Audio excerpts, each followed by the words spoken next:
Сәлеметсіздер ме, 9 сынып оқушылары? Бүгін біз 24 нұсқаның В бөлімін талдайтын боламыз. 11 есеп. Дүйсенбі күні 5 сыныпта 5 сабақ. Музыка, математика, орыс тілі, әдебиет және тарих. Дүйсенбі күнге кесте жасаудың неше тәсілі бар? Бұны біз алмастырумен шығарамыз. P5 тең болады 5 факториал. 5 факториал дегеніміз 1-ден 5-ке дейінгі сандардың көбейтіндісі, яғни 120 тәсілі пайда болады. Немесе бұны сіздер мүмкін нұсқалар ағашымен де шығарып көруіңізге болады. 12 есеп. 5 сан берілген, осы 5 сандардың ішінен тең сандарды табуымыз керек. 3 түбірасты 5. Егер мен ені байқап тұрмын, ені мен былай жазатын болсам, 9 көбейту 5 деп, 9 квадрат түбірдің астынан 3 шығады, 3 түбірасты 5. Сонда А және Е сандары тең болып тұр. Басқа тең сандар жоқ. Бұл жерде келесі. Қай екі санның көбейтіндісі 44. Мына екі санды тексеріп көрейін. Б мен Д-ны. 3 түбірасты 5 қосу 1-ді көбейтемін. 3 түбірасты 5 азайту 1-ге тең болады. 3-тің бұлай А квадрат минус Б квадрат формуласына келеді ғой.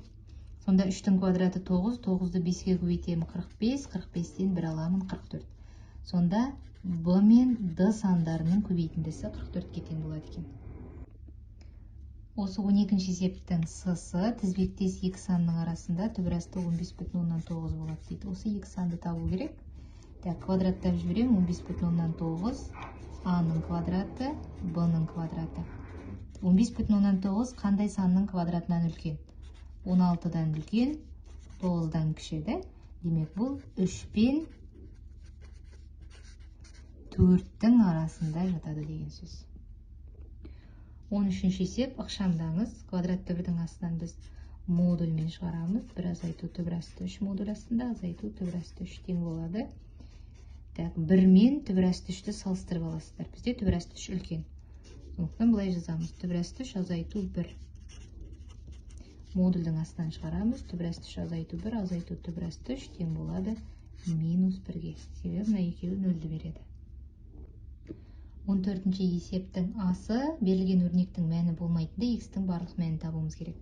Өрнектің мәні болмау үшін бізге берілген бөлшектің бөлімі 0-ге тең болу керек. Қандай сандарды қосқан кезде 1 шығады, көбейткен кезде минус 20 шығады. Қандай сандарды көбейткен кезде 20 шығады? 4 пен 5.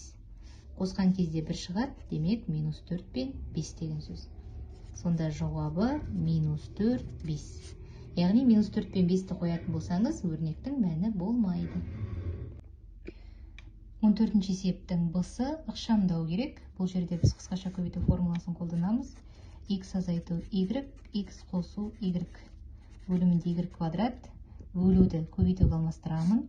Сол кезде екінші бөлшектің алым мен бөлімі орындарын ауыстырады.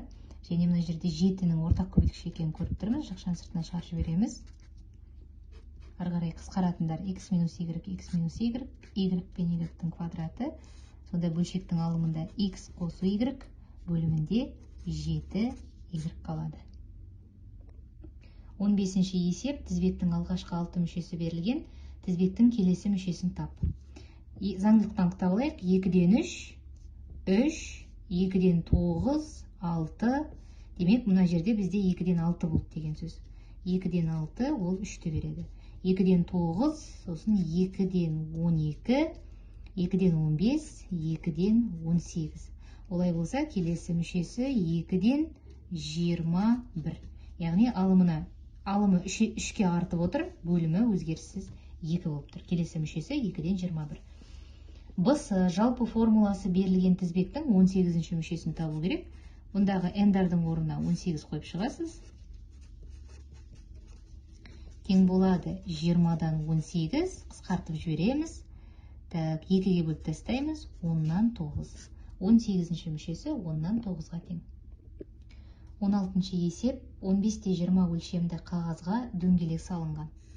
Мынадай өлшемді болатын болса, осының ішіне кез келген дөңгелек саламыз. Қағаз бетіне кездейсоқ тәсілмен нүкте саламыз. Осы нүктенің осы дөңгелектің ішіне түсу ықтималдығы 0,3-ке тең. Дөңгелектің радиусын табуымыз керек. Так, біздің қағазымыз ол тіктөртбұрыш. Тіктөртбұрыштың ауданын А мен Б, яғни екі қабырғасының көбейтіндісі арқылы табамыз.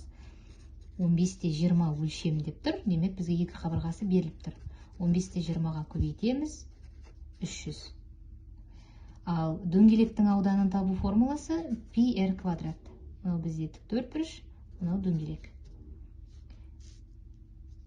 Енді ықтималдықты табу үшін осы дөңгелектің ішіне түсу ықтималдығын табу керек болды.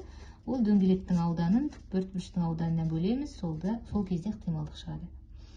Так, дөңгелектің ауданы πr квадрат, біз оны бөлеміз тіктөртбұрыштың ауданына 300-ге тең болады 0,3-ке.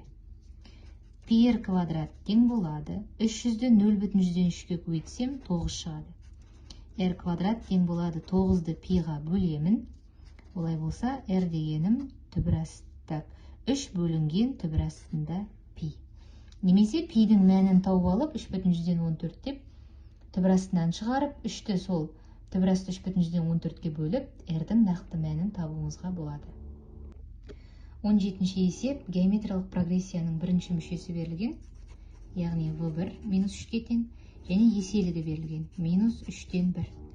Осы прогрессияның 6-шы мүшесін табу керек. v6 тең болады. 6-шы мүшесін табу дегеніміз бірінші мүшесін еселіктің 5 дәрежесіне көбейтеміз. Бірінші мүшесі бізде -3, оны көбейтемін -3-тен 1-дің 5 дәрежесіне. Тең болады -3 көбейту -3-тен 1. Так, біреуін жазып жібердім, демек ары қарай 4 дәреже қалды деген сөз. -3-тен 1-дің 4 дәрежесі. Есептеуге оңай болу үшін оларды қысқартып жіберемін. Так, 3-тің 4 дәрежесі, 3-ті өз-өзіне 4 рет көбейтеміз, 81-ден 1. Сонда 6-шы мүшесі 81-ден 1-ге тең. Шексіз кемелі геометриялық прогрессияның қосындысы, мына формуланы білсеңіздер жеткілікті сіздерге. v1 бөлу 1 азайту q. Ары қарай есептейсіз. v1 -3-ке тең, 1 азайту -3-тен 1, демек мұнда плюс болып кетеді. 3-тен 1 тең болады -3, 3-тен 4, -3 көбейту 4-тен 3, -4-тен 9.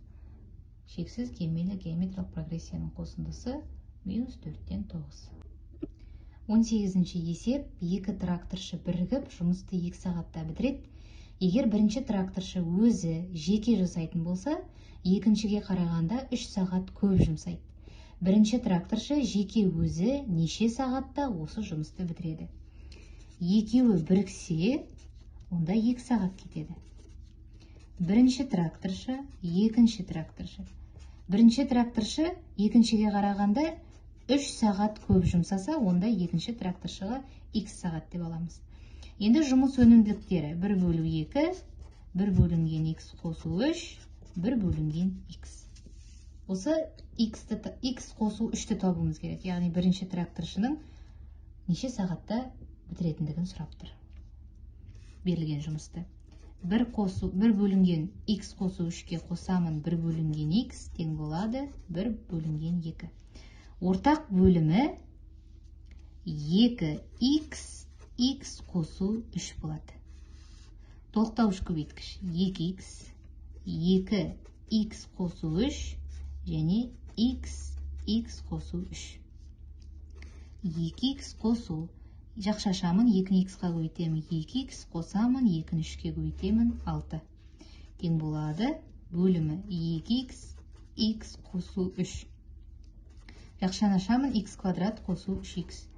Мүмкін мәндер жиынын міндетті түрде тауып кетейік. X бізде 0 болмау керек, x тең болмау керек -3-ке. Енді бөлімдерін қалдырып кетеміз. 2x-қа 2x қосамын, 4x қосу 6 тең болады x квадрат қосу 3x. X квадрат 4x-ті мына жаққа шығарамын, -x, -6 тең 0. Қандай сандарды қосқанда 1, қандай сандарды көбейткенде -6 шығады. Так, 2 мен 3 қосқанда 1 шығу үшін -2, 3. -2-ні біз алмаймыз. Демек, бірінші тракторшы қанша сағатта бітіретінін табу үшін x қосу 3 деп белгілеп алдық қой.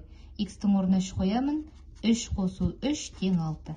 Есептің жауабы бірінші тракторшы жеке өзі 6 сағатта бітіретін болып тұр. 19-шы есеп тригонометриялық өрнек берілген өрнекті ықшамда. Бұл жерде екі бұрыштың айырмасының косинусы, екі бұрыштың қосындысының косинусы берілген. Формула бойынша қалай ашамыз? Косинус альфа көбейту косинус 150 градус. Егер мұнда минус болса, демек мұнда плюс болады. Келесі синус альфа көбейту синус 150 градус. Азайтамын, жақша қойып қояйын. Шатаспау үшін косинус альфа көбейту косинус 150 градус. Мұнда плюс болса, енді бұл жерде минус болады. Синус альфа көбейту синус 150 градус. Тең болады. Мына жердегі жақшаны ашып жіберемін. Косинус альфа көбейту косинус 150 градус. Қосамын. Синус альфа көбейту синус 150 градус. Азайтамын. Косинус альфа көбейту косинус 150 градус. Мұндағы минус. Плюс синус альфа көбейту синус 150 градус. Тең болады.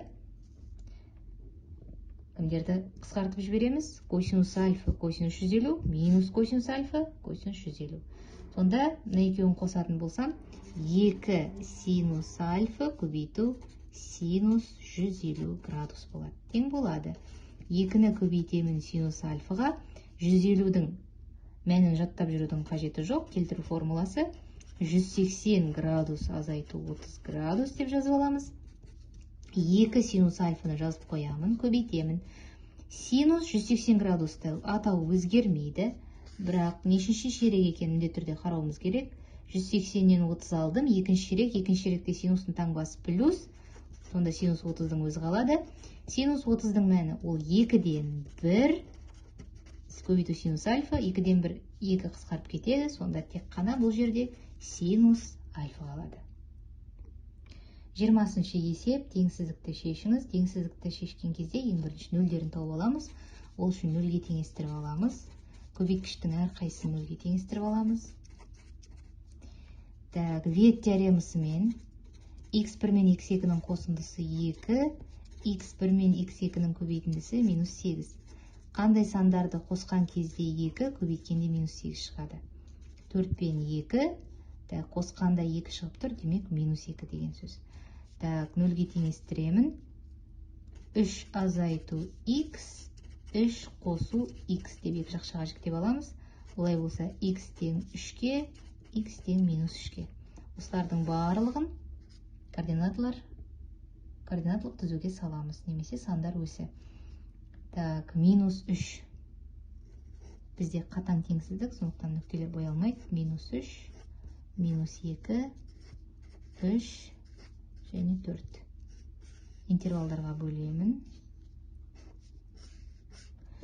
Ең оңайы минус 2 мен 3-тің арасына 0 алу. 0-ды аламын, мұндағы x-тардың орнына қоямын. Плюс, минус, мұнда минус, плюс, минус, плюс, минус. Бізге артық, яғни плюс аралық керек. Сонда теңсіздіктің шешімі минус 3-тен минус 2-ке дейін, 3-тен 4-ке дейін.